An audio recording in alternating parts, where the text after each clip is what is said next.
Hello Libra, Sun, Moon Rising, and Venus signs. Kamusta kayo? Sana po ay nasa mabuti kayong kalagayan. Welcome back po sa ating channel. Kung bago kayo dito, welcome din kayo. Thank you for your support. I truly appreciate it. God bless you all po. Libra, paunang mensahe ninyo ay 7 of Raphael. Ayan, so it's time to make a decision. No, Libra, panahon na para pagdesisyonan mo na kung ano man ang bagay na to.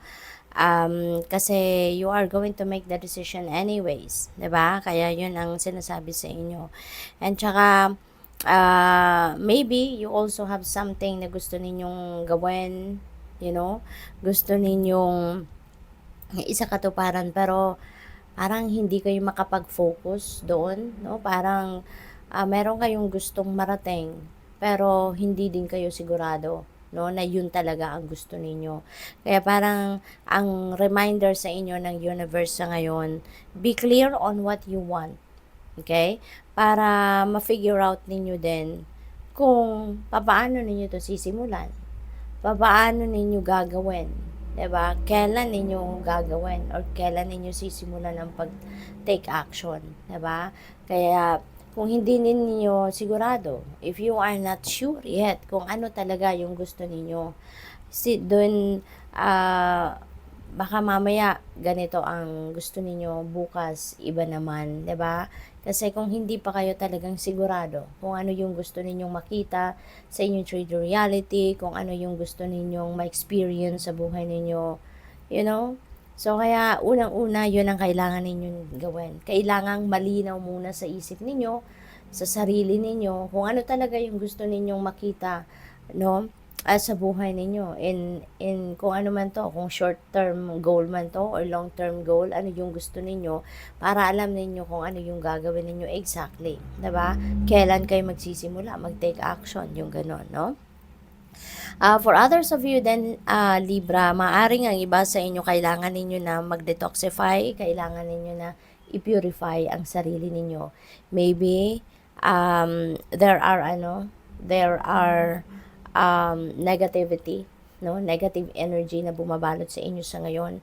It could be negative thought, negative feelings, emotions, yung ganon, no? Kaya kailangan ninyo sa ngayon na mag-purify, kailangan ninyo na mag-detoxify ng inyong sarili. Take a breather, no? Step back a little from what is causing you stress, diba? Or kung anong pinagkakaabalahan ninyo at unahin muna ninyo yung inyong well-being, no? So what else? We have Queen of Ariel. Ayan, so taking care of yourself, no? Nurture yourself and also those who you love, 'di ba? Mga taong nasa paligid ninyo, mahal ninyo, yung ganon. So, hindi lang sila or hindi lang yung maraming bagay na pinagkakaabalahan ninyo ang dapat na alagaan ninyo, kundi pati din yung inyong sarili. So this is also a reminder para sa iyo na it is indeed there is a need for you to take care of yourself na sa ngayon. There is a need for you to nurture yourself na sa ngayon, ano? Also, maaaring kailangan din ninyo sa ngayon na maging practical, no?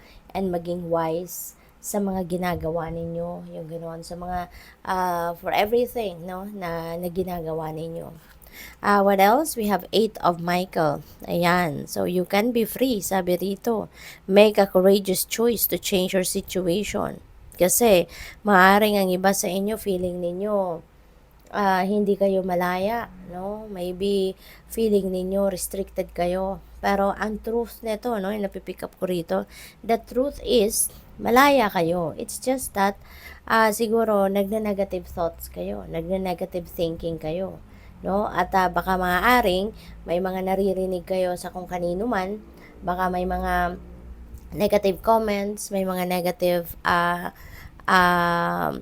comments or mga hindi kagandahang natatanggap kayo ng mga mensahe, no? Or mga naririnig-rinig ninyo. Baka someone is intimidating you, mga ganon. Kaya siguro ganon ang nagiging ngayon, pakiramdam ninyo na hindi kayo makagalaw kasi nga nai-intimidate kayo. Or baka hindi ninyo nagagawa yung mga gusto ninyong gawin kasi nga dahil siguro sa mga negative comments na sinasabi ng iba towards you.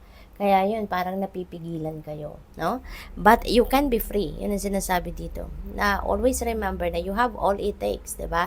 To succeed, you have all it takes to to to be successful sa kung ano man ang gusto ninyong gawin.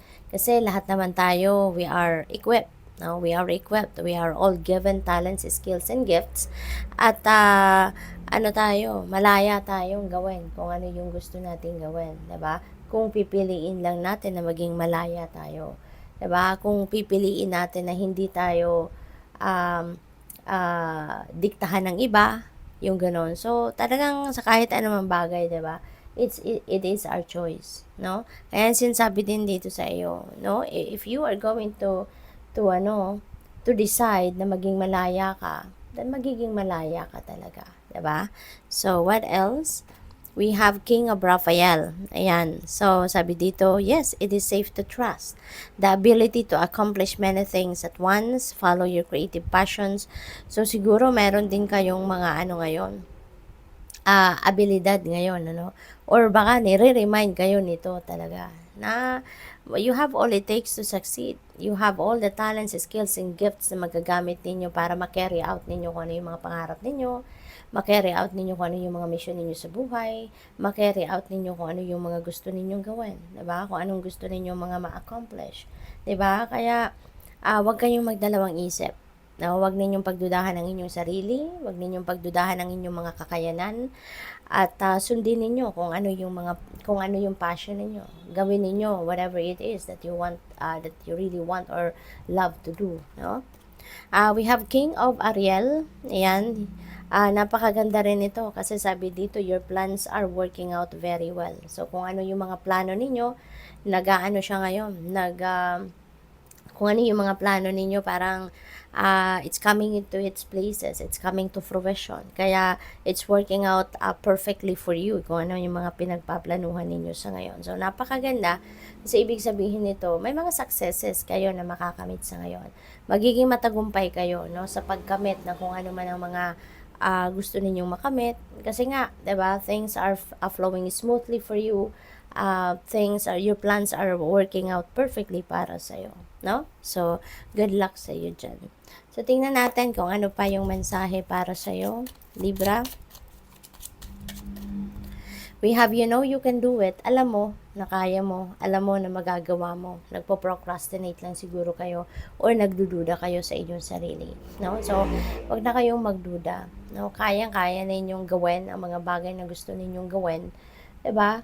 Kung ano yung mga pinaplano ninyo for yourself, go for it kasi alam mo naman na kaya mong gawin yun, no? Huwag na kayong magpapigil sa mga sabi-sabi ng ibang tao, mga negative comments ng ibang tao. Huwag ninyo silang pansinin. Kayo lang tanging nakakaalam na kung ano ang inyong kakayanan. Okay?